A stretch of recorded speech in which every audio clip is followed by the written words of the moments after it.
when you think about where the country is now in terms of a whole new consciousness around policing, around Mm, policing with communities of color. mm-hmm. Think about the abuse that sometimes law enforcement is involved in. Um, and then, just to add insult to injury, um, there's COVID. So Mm-hmm. it's like if you put all of those things together, it is the need is greater than ever Mm-hmm. for crisis centers. Mm-hmm. Um, I mean, the thing that we've realized, and we've known it for a long time, but specifically in Baltimore, is so many calls go to the police department because that's a number that people know that shouldn't go there. That, for Mm-hmm. instance, should come to Baltimore Crisis Response Inc. Because 911 is a familiar number whenever there is anything that has a urgent or crisis dimension to it, it goes to 911. Um, I have been involved with training police officers since 2004. And I can't tell you, I mean, I've trained hundreds of officers, and often they say the same thing. We get to the scene, it's not something where the person needs to be taken into custody, Mm-hmm. thing where somebody is in distress. That call should have more appropriately come to your center, you know, Mm-hmm. which makes a tremendous amount of sense. I mean, we could have dispatched a mobile crisis team. Um, and one of the other things that is a particular concern is the sort of myth around people who are in crisis and this assumption that they are automatically dangerous. Mm, Um, our mobile crisis teams right now respond to a minimum of 2,500 calls for service a year. That means I'm sending two people, a mm-hmm. licensed mental health professional and a nurse, out to people's homes, community locations, street corners. They're doing all of that. And I'm very happy to say, knock on wood, because I don't want to jinx it, but in all of the years that we've been doing this, I've never had my mobile crisis team members hurt in the field. Wow. Okay. And I think that speaks to a couple of things. Number one, when people know that you're coming to help, Mm-hmm. they respect that. Mm-hmm. Um, we actually had, and I should do my disclaimer early. Um, I laugh at things that aren't funny. It's anxious laughter, so don't misinterpret it. But we had a call during COVID, so it was fairly, Mm-hmm. where there was a guy experiencing major psychiatric symptoms. His family was frightened of him. He was nude, quite agitated, and we sent a team out. They engaged him. They had him put a mask on for safety. Had him put some clothes on, come out on the porch so they could talk to him. And Mm-hmm. guess what? He agreed to come with the team, get in the vehicle, and come into our center for treatment. So when I think about that, how might that situation have been different if there had been a police? Mm. And that's, of course, one of the reasons why we are working so hard to train police, and so that they become experts in de-escalation, and getting people to calm down, to be cooperative, to comply, all those kinds of things are important. But if you think about the myth, if somebody's got a mental illness and they're in crisis, they're dangerous. Just not true. So if you start to think about and peel off those calls that go to 911 because people are frightened or upset, and they could come to a crisis center. Our team can come out. And sometimes we work with people in their homes. It's not like they even have to come into our facility. We'll work with them. We can support them and manage them through regular visits. There are lots of things that can be done if you have the resources to do them. I mean, that's the real deal. And the thing that I find somewhat amusing, but also reassuring and rewarding is, you train a group of officers, and a couple weeks later, a call will come in on the hotline. So it's like, 12, 1 o'clock in the morning. Well, I'd like to talk to Mr. Wiggins. Well, Mr. Wiggins is actually home in bed. Would you like to leave a message from, well, this is Officer so-and-so from the Baltimore Police Department. Tell him that I did what he said and it worked. Wow. And there's nothing to me that is more reinforcing in terms of working with that group of men and women who are challenged by very, very difficult situations. So, when you're able to give them a skill set, that's what we always tell them. I mean, this is a skill set. You're experts in terms of tactics and keeping yourself safe. I'm not trying to do that. That's stuff you get in the academy. What I'm talking about is recognizing the signs and symptoms of behavioral health conditions, how to engage people, how to communicate, how to de-escalate, how to get people to cooperate with you. And you have to understand that there is a stimulus value response to the uniform that you wear. Sometimes it's helpful, sometimes it's counterproductive. Sometimes it calms people down, sometimes it escalates people. So that's something else for you to take into consideration, when you respond to these calls for service. And it's interesting because I was looking at some body camera footage the other day from some of our specialized police, and there was a guy at the Inner Harbor who was at the edge of the water, and it just so happened that there was a police patrol boat there, and they saw him at the edge, and they got concerned, and they called, and some officers showed up, happened to be specialized officers, and they start talking to this guy who, after several minutes of conversation, admits that had he not seen the police boat and had the police boat not seen him, that he was planning to jump into the harbor. And so you look at the body camera footage, and this officer did a fabulous job at engaging this guy.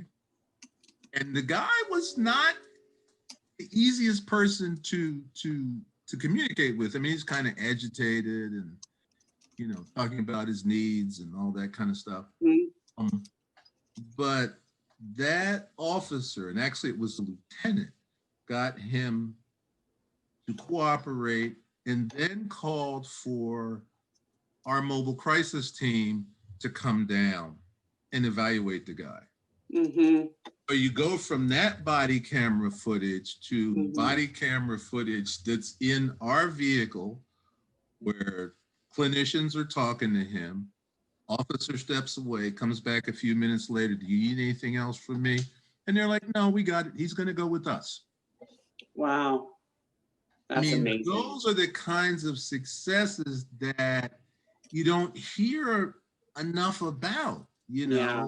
especially with the current climate. Right. So, I mean, when you start to think about 911 and the transition to a national number for crisis services, that's what it can do. Once people get that, well, this is a crisis. I don't need to call the police. I need to call the crisis people. I need to call to get some help for my relative or for myself.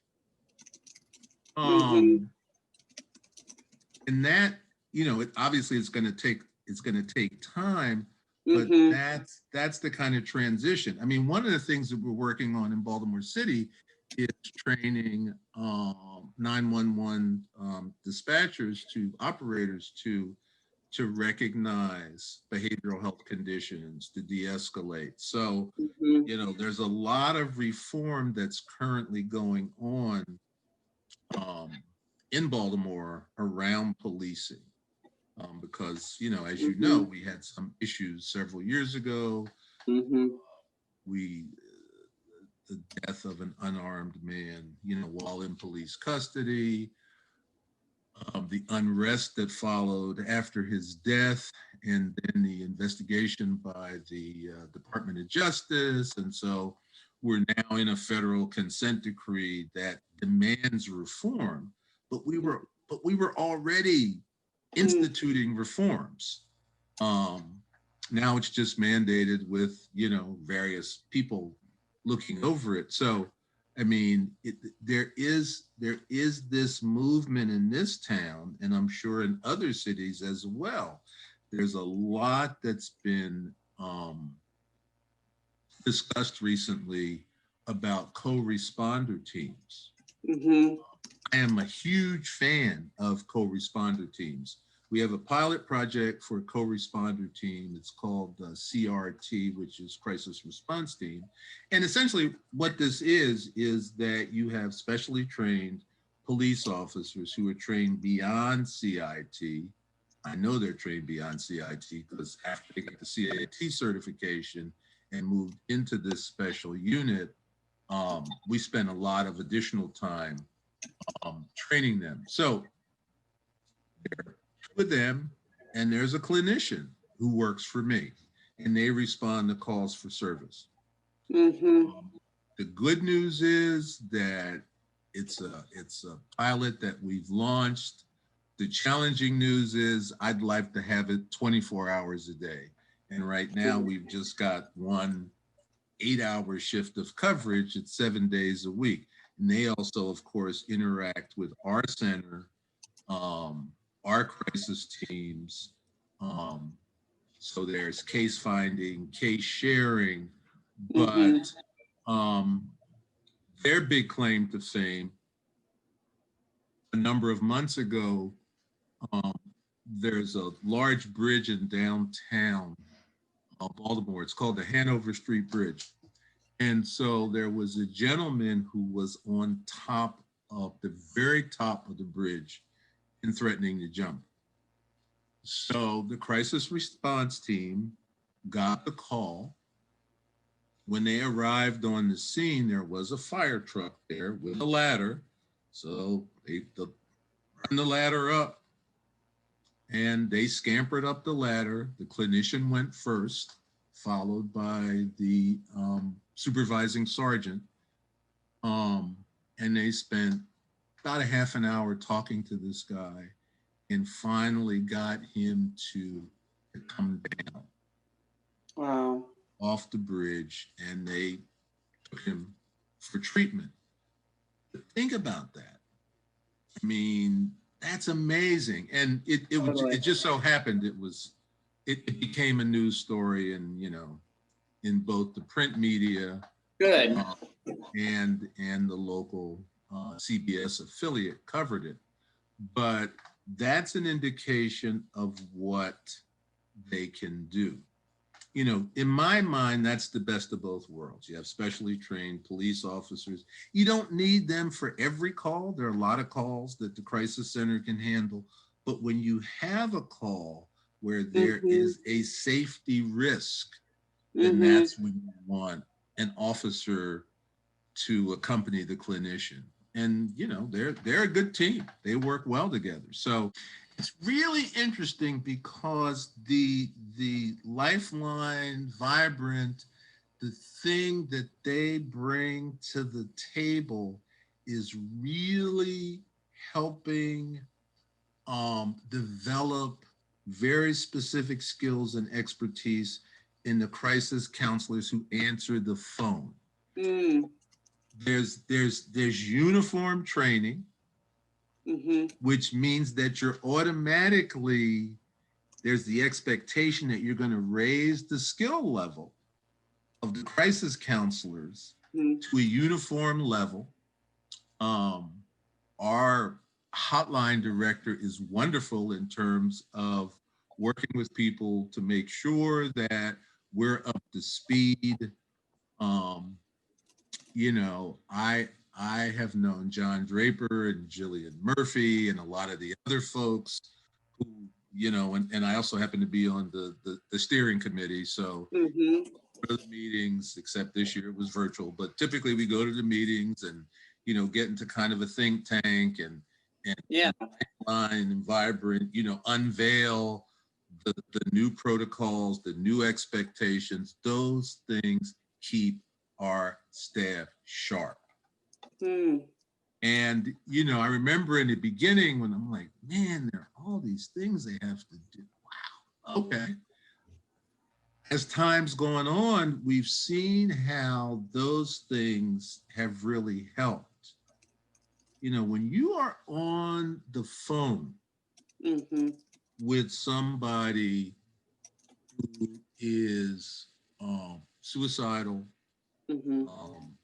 has the means available, is highly lethal, it becomes important to have a skill set that you can rely upon and protocols that require you to do certain things. You know, there's comfort in that.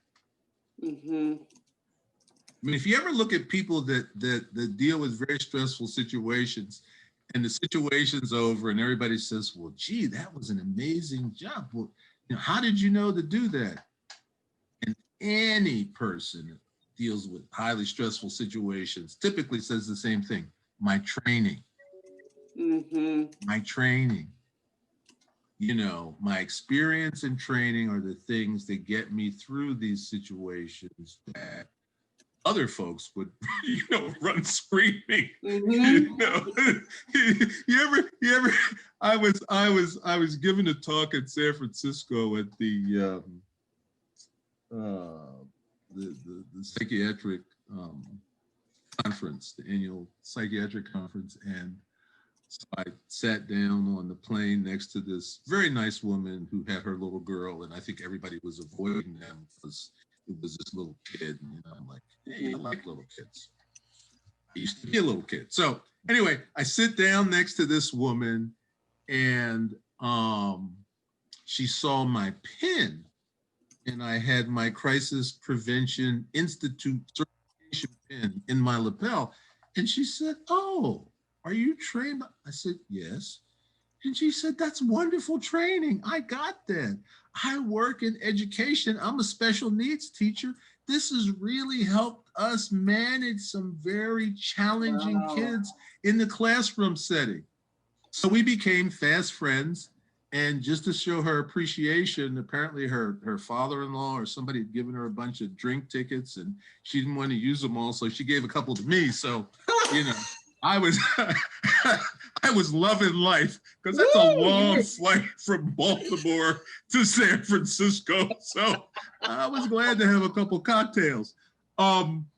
Fantastic. But, you know, you see things that, you know, people deal with. I mean, I can't imagine being a special ed teacher and having kids, you know, running around and acting out and all the things that, but, you know, the jobs that we do, we really rely on our training, our expertise, our experience, and also good support. Okay. We really work very hard to support our crisis counselors because these are very, very difficult jobs. We had an awful call. I mean, it was absolutely awful. So a family calls, and there's all kinds of chaos and pandemonium in the background that the counselor can hear. So one of the family members grabs the phone and explains that there was a gathering and there was some kind of conflict between two brothers. One brother takes out a gun and shoots the other one, kills him. As you can imagine, it's incredibly upsetting to people. But the reason that they called the crisis line was because the surviving brother, after shooting his brother, put the gun to his head and was threatening to die by suicide. The surviving brother who had just murdered his brother now turns the gun on himself. And so the family's like, what do we do? You know, obviously you've got a body on the floor, but also what do we do? Because he's about to end his life. And that counselor did a marvelous job in terms of de-escalating him, getting him to put the gun down, and then getting emergency assistance to that family. Needless to say, when she got off that call, she needed a whole lot of support, which of course we were happy to give her. But I mean, think about that kind of situation. I mean, that's what we're asking people to contend with. And you know, it was already one tragedy, but she actually intervened so that there was not another. I mean, these are the kinds of calls that can come in that just really test the mettle of crisis counselors. Well, that's the easiest answer. We need to have a national line to divert unnecessary calls from law enforcement. We need to have a national number that people know where they can get help. We also need to continue to raise the level of consciousness and awareness of the citizenry that, you know, crises happen to people every day. People die by suicide every few minutes. These are incredibly important issues, and there needs to be a national portal for this stuff. If you think about how, you know, when I just think about the number of calls that go in to 911 where police are dispatched and they don't need to be dispatched. I mean, so having that portal, I think, over time is going to make a huge difference for people in terms of getting help. You know, one of the things that we found over the years with our mobile crisis teams is that if they get out into a situation that requires law enforcement involvement, they can call for that. But that needs to be the last step, not the first step. And I will tell you that our teams have the level of skill and expertise that it's rare that they call for police assistance. And whenever they do, we know exactly why when we review that case. You know, we got to a house, the person had major psychiatric symptoms, the family was afraid, the house was disheveled because the person had broken up furniture, he's threatening folks, he threatened us. Okay, time for law enforcement. I mean, but the attempt was made first to see if we could engage them, because just because people are angry and agitated doesn't mean they can't be engaged. The more the country can recognize that this is an issue. I mean, it's kind of like the deal there's always the deal where some celebrity comes out and admits that they have some problem. That is so important because then the message to the public is, if this person with all of this fame and money and everything else can suffer from this illness, then and they're being out about it, then maybe it's not such a stigmatizing thing to get help. It's really interesting. I was interviewed by a local paper um, not that long ago, the Afro American, and the article was specifically about suicide stigma in the African American community. Mm-hmm. Um, and clearly there is more Mm-hmm. for lots of reasons. Um, but the woman who talked openly about her suicidal ideation and her attempt and had her picture in the paper Wow. and was like, this was liberating for me to Mm-hmm. acknowledge this. And then of course they asked me about, what I thought, and I'm like, yeah, there's it can be more difficult for people of color to come into treatment. We don't have nearly enough clinicians of color. Mm-hmm. Um, and certainly cultural differences are significant. Mm-hmm. Historically, there have been problems with misdiagnosis and all kinds of other things that we know, but yes, it's a big deal for everybody.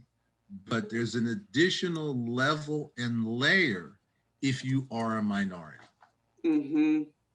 One of the things that's really interesting, and I didn't mention this earlier, but one of the things that we do when we are training police officers in this crisis intervention team, the CIT training, Mm-hmm. it's a week long, and um, after there's some didactic stuff that I do, and then there's some stuff about. I mean, I do two modules. One is understanding mental illness, and the other one is working with a person in a suicidal crisis. Um, but then after the officers get that under their belt, the next day they come to our center. And the reason that they come to our center is they have an opportunity to dialogue with people that we have in treatment. Mm. So think about this now. Hmm. Our residential services are short term. Our crisis Mm. beds average a 9 or 10 day stay. Our substance abuse treatment beds. It is really a medical detox from Mm-hmm. opiates, benzodiazepines, and alcohol. So that's about a 7 day stay.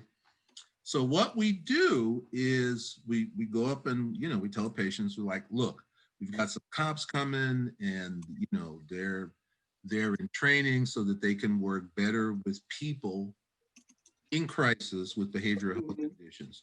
Who would like to come down and tell them about your experiences, good and bad, dealing with police when you've been in crisis? So typically we get 7 or 8 brave souls who come down. Mm-hmm.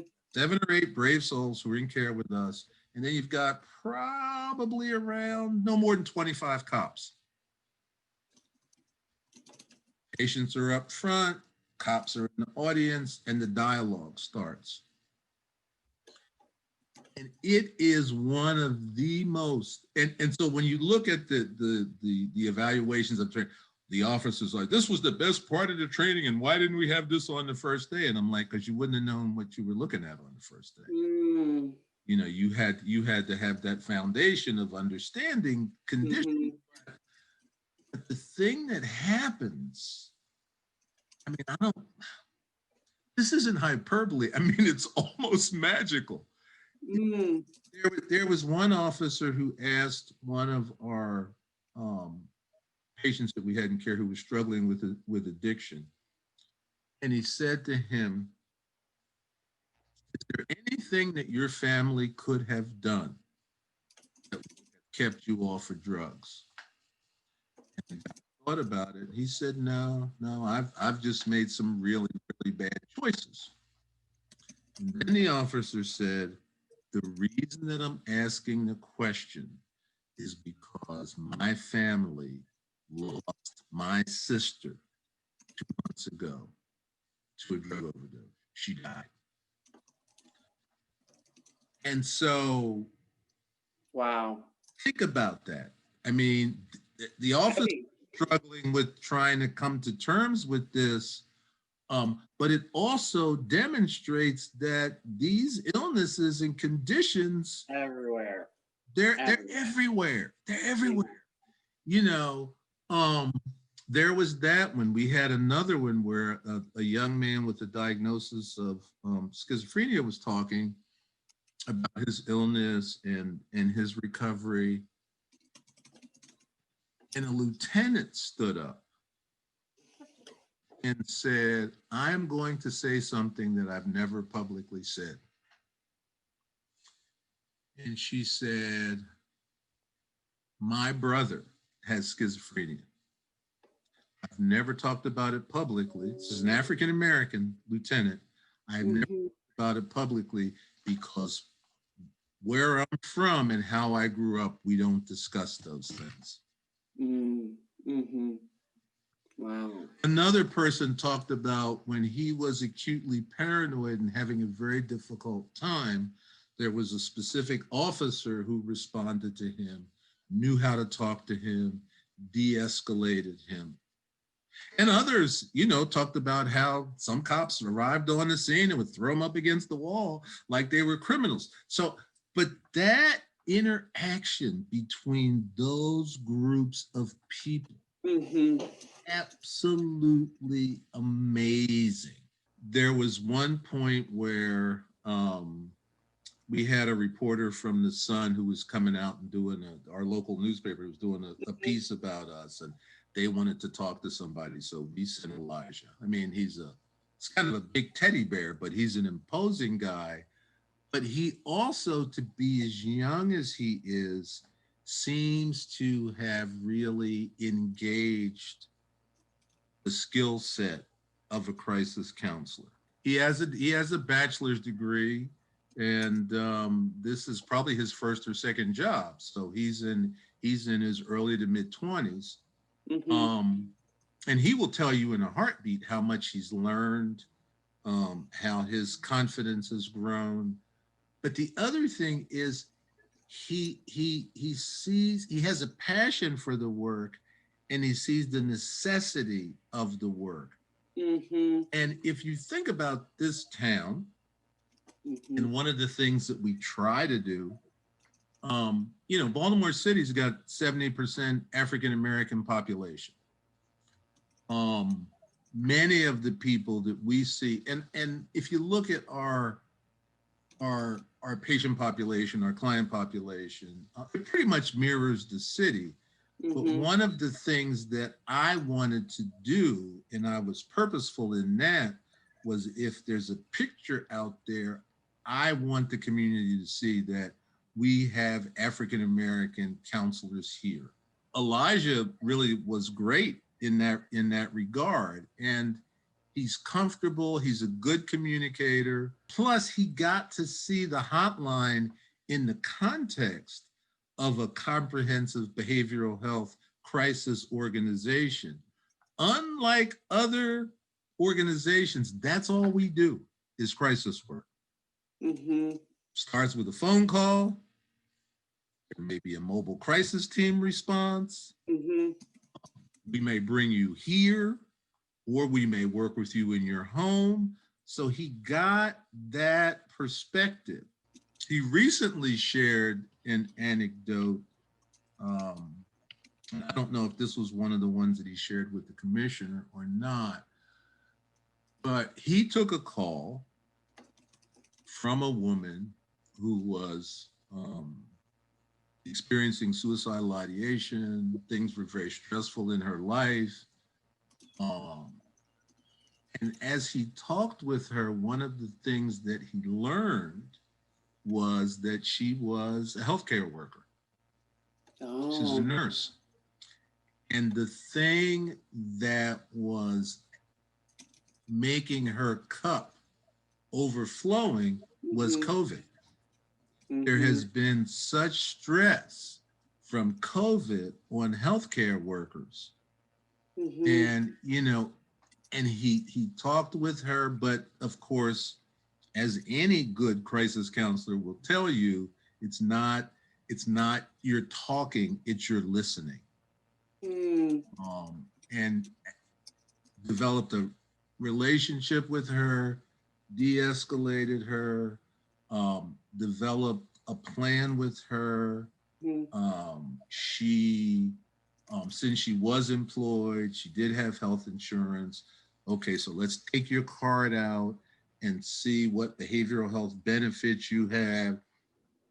And she agreed to call them. Week later, we get a call that wanted to speak to him, but he wasn't working at that time. But I want you to tell Elijah how meaningful the conversation was. Wow. That I followed through, that I found a therapist, that I'm working on my stress, and I want you to thank him for me. Wow.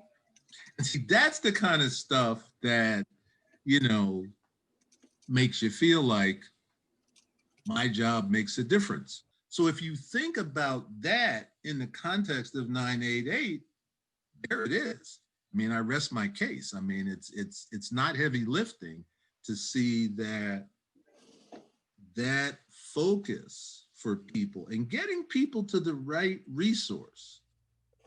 It's interesting to me because a lot of the people, I don't know what percentage off the top of my head, but certainly there are people, behavioral health conditions are chronic, uh, stress sensitive, and relapse prone. So you may be doing fine for years and then all of a sudden have a problem. So rather than, calling 911, these people know our hotline number and they call Mm-hmm. and they say, like, I'm having trouble again. It's interesting because I was walking around out in the yard um, in the nice weather, and I, one of the guys who was obviously in treatment was, well, who are you? And I said, well, there's a vicious rumor that I run a place. My name is Edgar Wiggins. Oh, it's great to talk to you. I'm like, well, what brings you here? And he said, well, I've been here before. And I said, well, what happened? He said, I was great. I was doing fine for 10 years. Mm. 10 years. I was clean and sober. Mm-hmm. My recovery, working the steps, was all good. And then I came home and found my wife in bed with somebody else. Oh. And I immediately went out and relapsed. Mm-hmm.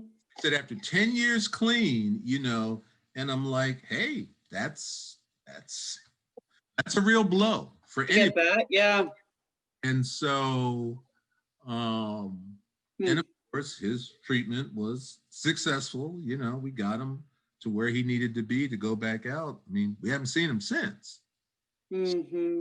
But I mean, that's the kind of thing that makes it important to have a specific number. Fortunately, this guy knew our number because he'd been here before. And so people, Mm-hmm. that's the place that helped me. I can reach out to them again. But for people that don't know about us, and I always think in a city like Baltimore, I mean, you got 621,000 people. How could they all not know about Baltimore crisis response? Well, they don't. So, Mm-hmm. I mean, that's why they're still calling 911. I really do think it's important to have people, if you can. I'm not saying that you can't overcome that, but it can be very, very helpful for your staff to mirror, the demographics of the community that you work in. One Mm-hmm. of the myths, of course, is that mental health workers, mental health work and workers are all white. And obviously, Mm. I fly in the face of that. Mhm.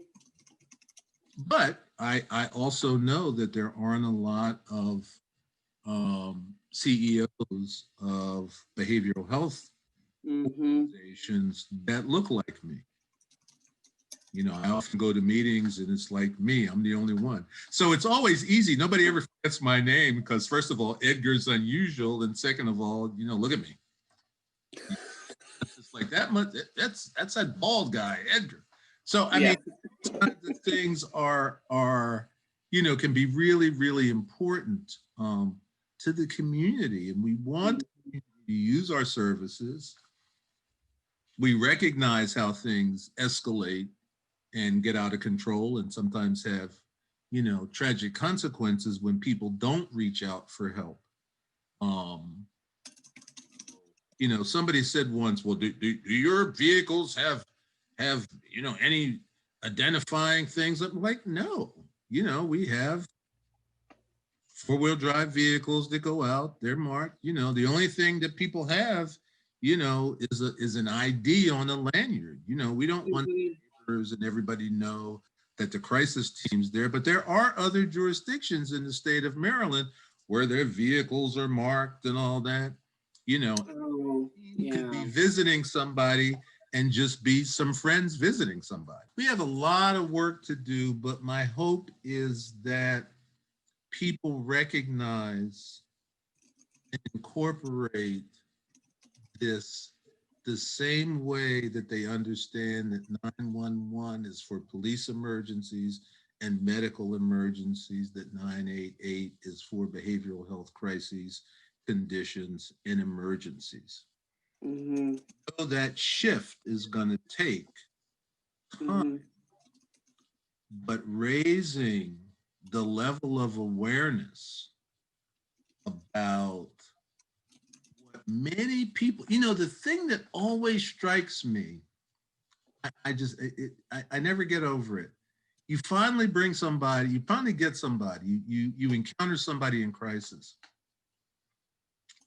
And as you're talking with them and assessing them and trying to figure out what the problems and the issues and concerns are, you find out that people have been suffering with these symptoms and conditions for years. Mhm. Years, not Mhm. weeks, not days, but years. And you say, well, how come you didn't reach out? Well, stigma. Stigma's one thing. The other is I didn't know where to get help. The thing is, I didn't understand what was happening to me. Mm. So you have those three things. I mean, and the more, if we can intervene early, Mhm.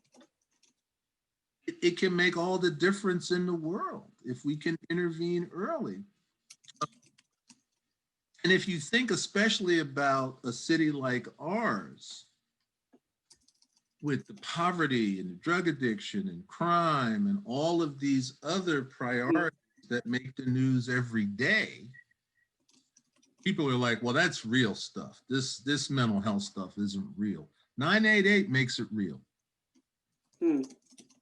Here's a number to reach out. It makes it real. The more that we educate the public, I mean, this takes this That's a great issue point. of behavioral health care and puts it front and center. It's so important that the federal government has decided that we need a national number for this. Mhm. That's 3 digits so people won't forget. That's how important this is. So if you think about that, I mean that's amazing. I mean Mhm. that is so significant. I've been in this business a long time. I mean, I've been here just about 28 years, but I've been in mental health. I mean, I've been running treatment programs. I'm originally from Philly, and I ran treatment programs in Philly starting in 1975. So I've been around a long time. I am an old man. But if you had asked me 10 years ago, 20 years ago, 30 years ago, 40 years ago, will there ever be a national number for crisis? I'd have been like, are you kidding me? So this is huge. This is a huge thing for the country. It's a huge thing for people in distress. It's a huge thing for our field. Um, and I know it's going to take a while for a lot of education and a lot of PR and all that kind of stuff. Mhm. But it is so significant that I can't begin to tell you. The other thing that's important about 988 is, yes, it's suicide, but it's other things as well. So broadening the focus to behavioral health crisis is also important. Sometimes with Lifeline, people think, well, I only call there if I'm suicidal. Mhm. If I'm thinking about killing myself. The way that this is going to be rolled out, it will be a much broader service. And Mhm. you think about that, and sometimes people call about things and you wind up spending time on the phone or in person with them, and they presented with one thing, but then after you get through all that, yeah, Mhm. really may be in the mix. So this is huge. This is really huge. When I saw the commissioner's remarks, I'm like, okay, we did good.